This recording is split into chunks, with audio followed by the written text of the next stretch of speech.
In today's news, Governor delivers quarterly report to UK, outlines areas of disappointment as well as some positives. Honorable Penn reaffirms commitment to bettering the situation at His Majesty Prison. Walk for the Cure initiative nearing its $50,000 goal as residents are urged to continue their support. Contract Inc. for the demolition of the temporary classrooms at the old CTL building and community meetings on Long Bay Beach Management Plan are upcoming. The third annual Monserrat Conferences is set to take center stage, featuring the British Virgin Islands. We'll be right back. After a quick commercial break, you're watching 284 News.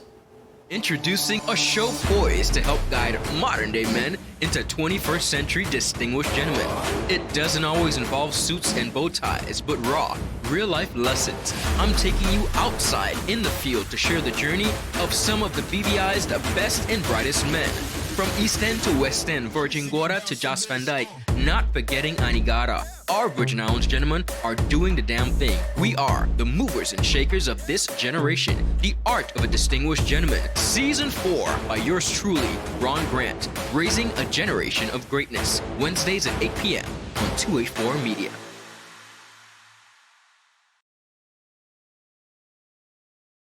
The wait is over! CCT Fire is here! Experience ultra-fast downloads, seamless streaming, and even more reliable connectivity on an all-new fire-blazing super-fast CCT Fiber network.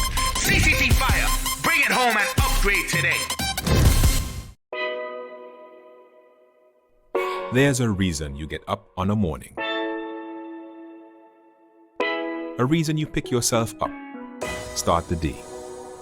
Maybe it's sheer grit. Maybe it's your ethics. Maybe it's because you know people like you are waiting for people just like you. We all have our reasons, and for Republic Bank, that reason is you. Every little thing, every big thing. It's all about making a difference in your life. Because after 182 years, if it's one thing we're sure about, is that the difference is you. We're here to help. Republic Bank, we're the one for you.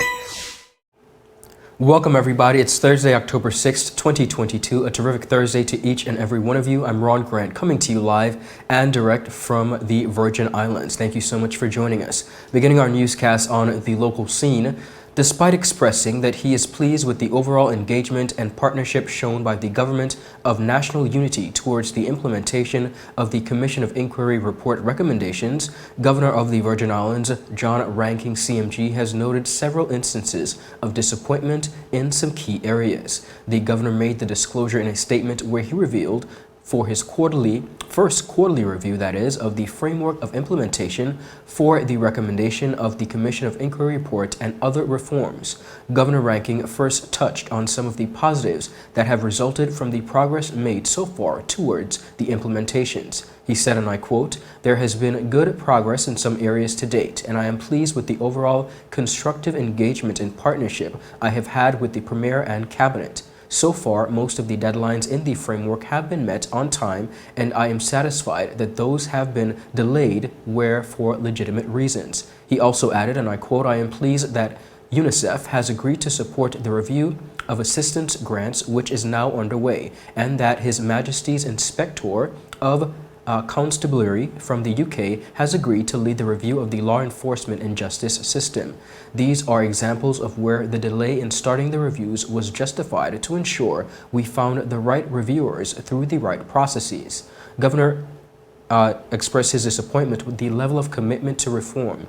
In this, he said that he noted a number of areas of concern within the report, which was sent to ministers in the United Kingdom for consideration, where he felt less progress was being made than initially expected. He also highlighted where he was disappointed with the level of commitment made towards some of the initiatives geared towards reform. In an official quote, he said these include amendment to the Register of Interest Bill, which restrict access to the register and would only make it publicly available in the most limited way.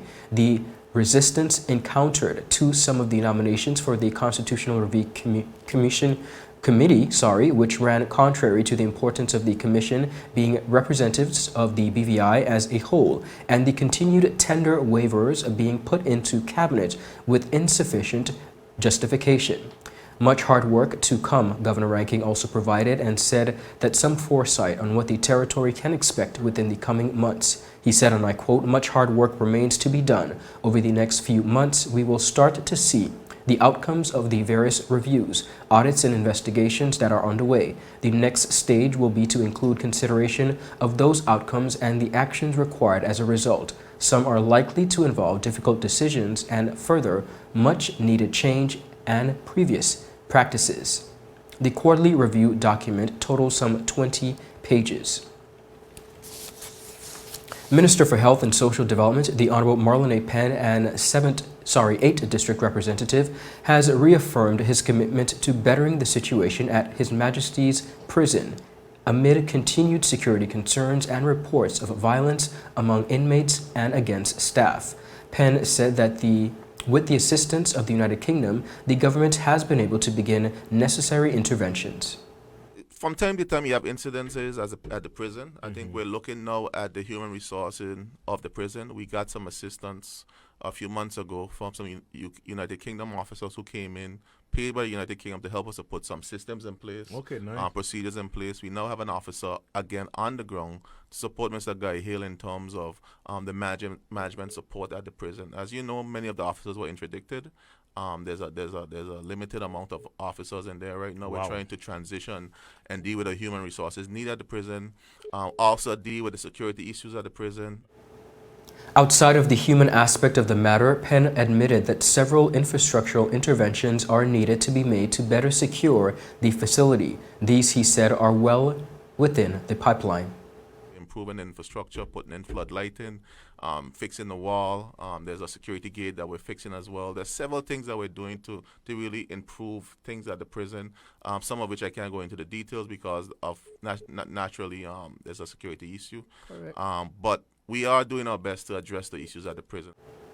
While the prison's staffing issues come to a head earlier this year due to the suspension of principal prison officers who are being investigated for misconduct, the prison's violence issues have been further reaching. Notable incidents in recent times include a June 2021 incident which left 3 inmates wounded and 1 dead, and on October reveal later that year when a man who had been on remand for drug possession assaulted an officer of brutally against him with detainees.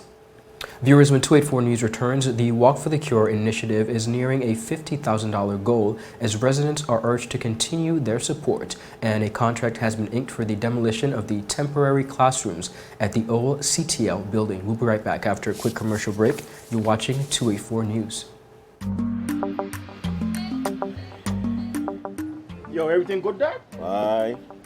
This thing got me one way, Daddy. What you mean? Ever since I hook up with this thing, can't eat, I can't sleep. This is the first thing I touch it when I reach home. What you really?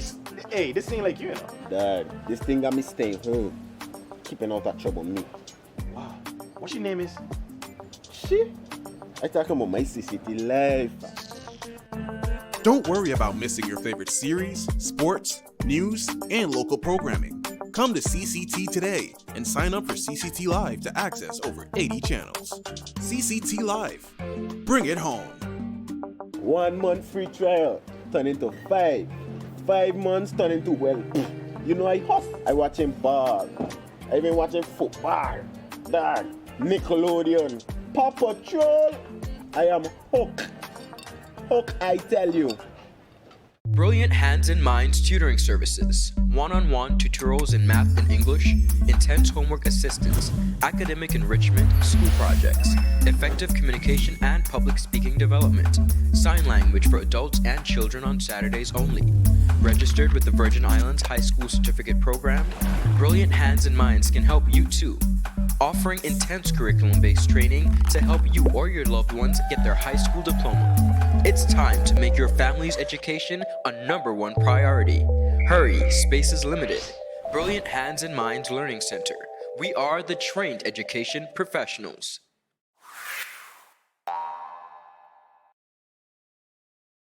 The wait is Experience ultra-fast downloads, seamless streaming, and even more reliable connectivity on an all-new fire-blazing super-fast CCT fiber network. CCT Fire, bring it home and upgrade today.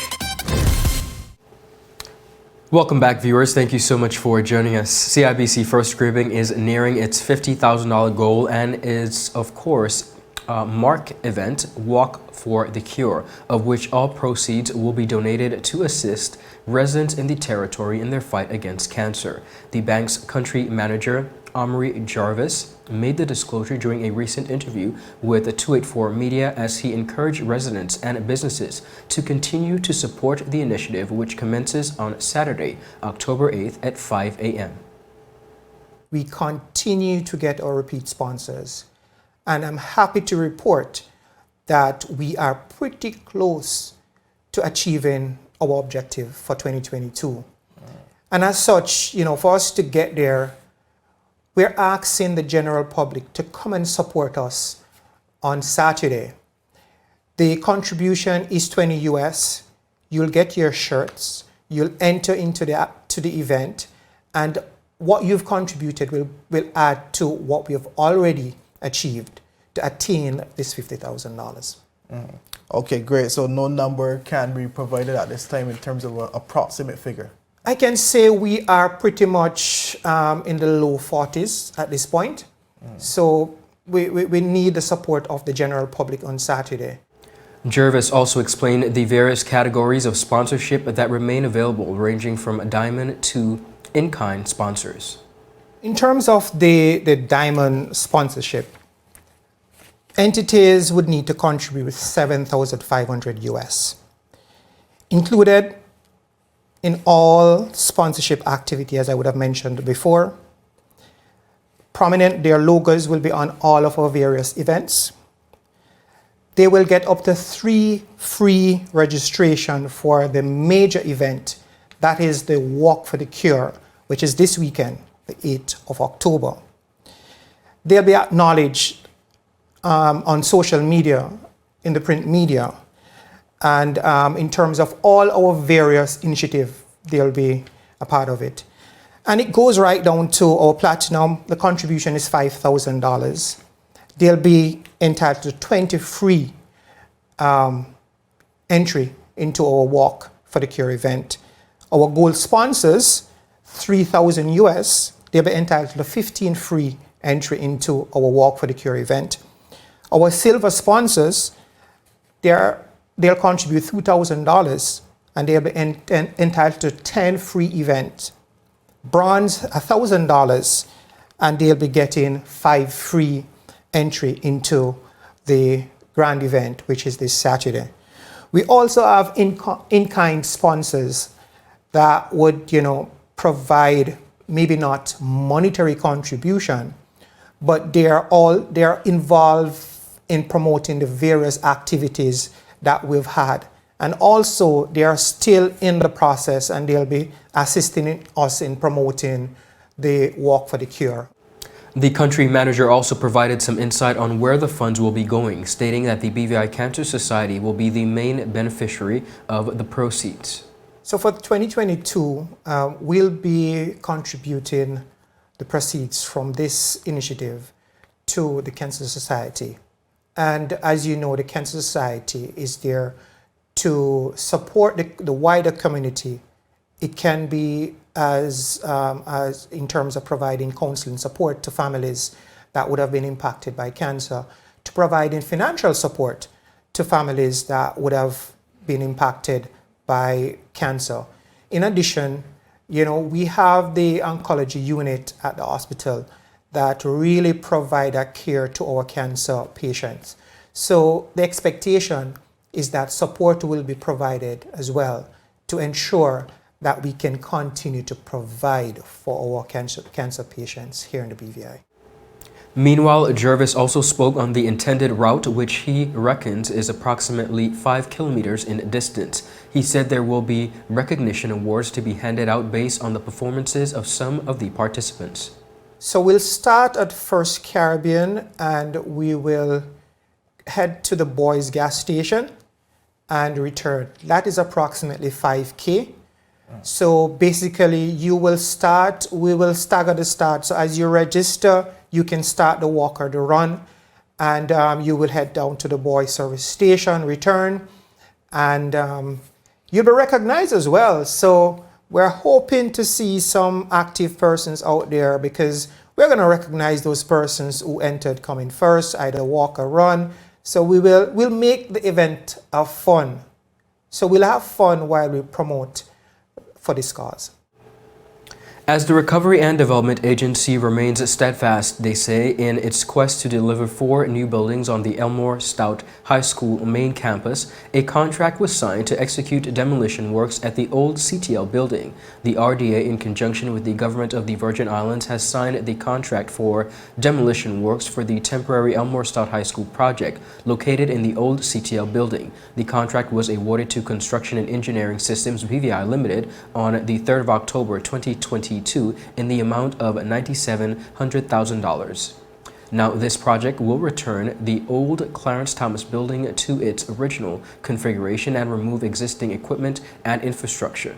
The scope of the works include the removal of lights, power outlets, doors, frames, acoustic ceilings, emergency lights, signage, partitions, and data network, which all formed part of the teaching environment at CTL. Following Hurricanes Irma and Maria in September of 2017, the Ministry of Education fulfilled a mandate to begin school by the 5th of October 2017. This was achieved by constructing temporary classrooms that would facilitate a shift system for students and teachers by, of course, utilizing a space that was once a business structure.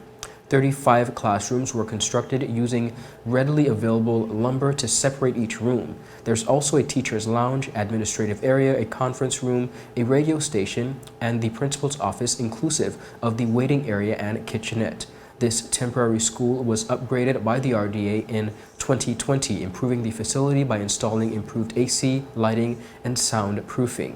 Now, viewers, this temporary facility is now due to be demolished as the building is to be returned to its original configuration. Meanwhile, works are steadily advancing towards the completion of the main campus of the Elmore Stout High School in Roe Town, a project being executed by the Recovery and Development Agency.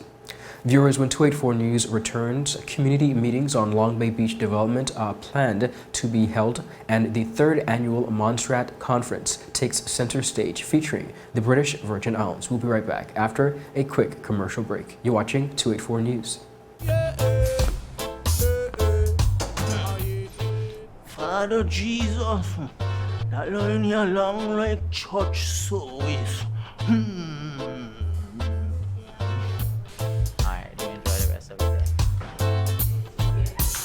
Next customer line, please. Wait, hold on a second. Yes, Sonny boy, come. Yes, Sonny. Good morning. Good morning, Sonny boy. Over there. You must have cut fun topic. It's okay, I'll take care of it. What? No man forget you. How may I assist you? Yes. You want top of power? You want top of power? Join the prepaid party with CCT and enjoy more affordable data plans, more top-up promotions, more savings with hero bundles, and more value for your money each and every Tuesday with Top Up Turn Up Tuesday. Visit a CCT store today or anywhere CCT Top Up is sold and top up your phone. 5, 10, 15, 20, 25, 30. You want top of power?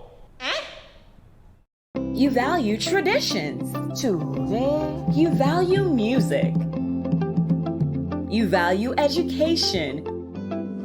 Family. I love you. Service. Thank you. You're welcome. Love. Life. At Popular, we're committed to you and everything our community values.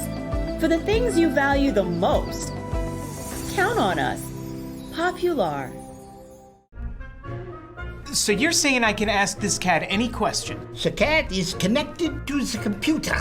You just type in the question, it will read his mind. There the answer comes.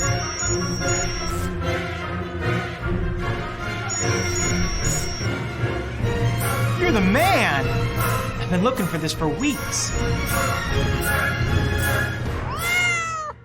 Viewers, welcome back. Thank you so much for sticking with us. You're watching 284 News. Panning across the region, the Monserrat Conference has announced that the Conference 2022, the third annual Monserrat Conference, will convene on Saturday, October 22nd at 10 a.m. via Zoom and will be live streamed worldwide. Conference 22 will consider the theme being a British overseas territory. Recently, I sat down with Ms. Shirley Osborne, chair of the Monserrat Conference, to discuss the upcoming event. The Monserrat Conference, we started 3 years ago, actually, just before the COVID crisis, the pandemic began. It began because there's a group of Monserratians who had, over the years, grown increasingly concerned about both the rate and the direction of Montserrat's development in the wake of the volcanic activity and everything that's happened in the last 25, 27 years. And we'd also been very concerned about the engagement, the involvement of Monserratians in that. Because as you know, Ron, most of the Monserratians, most of the population left right after the volcano, yes, including the young people and the children. And so the growth, the development, the natural processes of engagement and contribution got disrupted. And so we were left in a position where there were so few of us and so much to do. Yes. And of course, when people travel, when people migrate for whatever reason, even if they didn't want to, you migrate and you start a life. And as much as we hear them say, I'm going to come home, I want to come home, and we hear young people say, I'm going to come home, life gets in the way. And so we decided that we needed to be intentional and deliberate about creating that link, that group of people. And so a couple of friends and me, we got together and talked about the basis for this, called some people, got a group of people involved, and we did our first conference actually in 2020. And this is the third annual conference because we also do smaller conferences, meetings, if you will, on individual topics. So we've done one on population, because Montserrat really needs population. We've done one on access and energy and education and so on. The conference membership asks that this year's conference seek to identify the similarities as well as differences in the relationships between the various British overseas territory citizens and the UK government to help Montserrat understand some of the finer points of those relationships and see if it's possible to pinpoint any areas with potential for Montserrat. Last year, we asked the question, how do you solve a problem like Montserrat?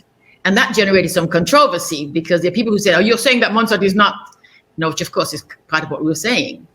And over the year, since then, we have, come to terms with the realization that the problems, the challenges, the difficulties that Montserrat's encountering has to do, that it's wide. And there's some that we were reluctant to accept, possibly, and that is the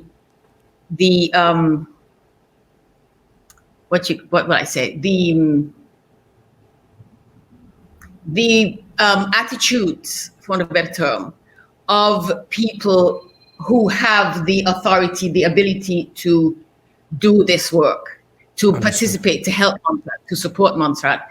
And we realized that if we didn't fix those, we didn't address that, then the wider relationship, the one with the administering power, would continue to be compromised. And so we decided this year, it was Dr. Daly, one of our members, who said, why don't we ask, if we're meeting so much trouble, why don't we ask on the other overseas territories, how do you manage? How do you navigate this? And then we know that there are ones like BVI who's having serious challenges right now and needs to manage those. And then there are others like Bermuda, for example, who it seems to have an easier time of it. So that's why we did decide to do this one.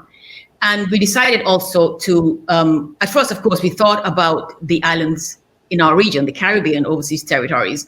But then for context, and also because they are the same but different, we decided to ask outside of that. So I invited St. Helena and the Falklands Islands to participate. Engagement and cooperation is essential in Montserrat's betterment of developing a more mutually satisfactory relationship with the administering powers, even given their peculiar circumstances, many of which were described in this interview. Ms. Osborne spoke about some of the speakers who will be headlining in the conference. From the Caribbean, well, I start with BVI, of course. And let me just say, we were conscious about inviting politicians because we wanted obviously the political perspective, but we also wanted to hear from people who are activists and who are working and just people. So we have a mix of those. So from the BVI, we have Shayna Smith. I don't think I have to, introduce Shayna. And she also, among other things, does Territories Talk, which has been gaining so much traction because it's allowing this kind of dialogue among our sisters and brothers in the Caribbean. And then we have Akira Misick from Turks and Caicos.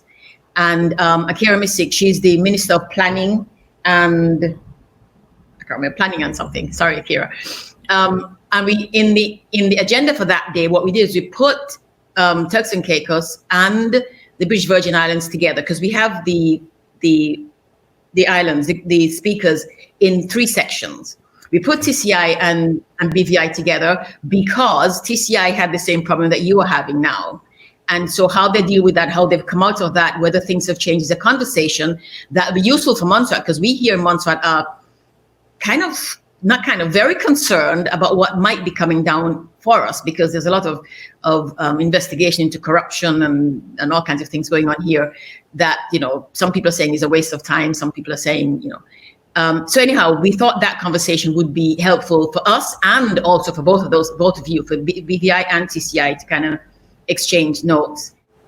The Monserrat Conference is a public policy research group that works collaboratively to identify areas of policies, actions, and resources needed to the vital of Montserrat's development, and of course to ensure that these issues are the subject of focused examination and effective action by government, opinion leaders, and the general public. Conference 2022 will, like all other Monserrat Conference events, support the mission of the organization to engage with Montserrat's political, social, and economic leadership. The Monserrat Conference is committed to publish policy papers and enhance public education through debate, discussion, conferences, and other activities that will stimulate open-minded dialogue and advance informed citizen agreement. To view the entire interview, you can visit all 284 media platforms. Viewers, that is all the time we have. Reporting for 284 News, I'm Ron Grant. Have a happy Thursday. I'll see you tomorrow. Bye-bye. Introducing a show poised to help guide modern-day men into 21st century distinguished gentlemen.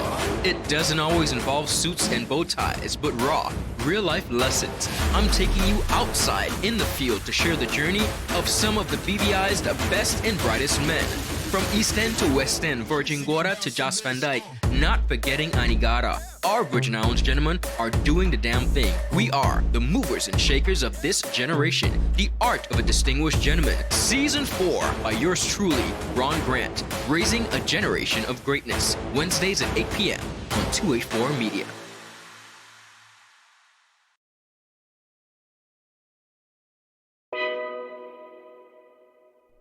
There's a reason you get up on a morning.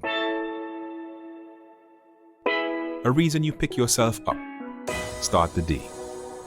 Maybe it's sheer grit. Maybe it's your ethics. Maybe it's because you know people like you are waiting for people just like you. We all have our reasons, and for Republic Bank, that reason is you. Every little thing, every big thing. It's all about making a difference in your life. Because after 182 years, if it's one thing we're sure about, is that the difference is you. We're here to help. Republic Bank, we're the one for you.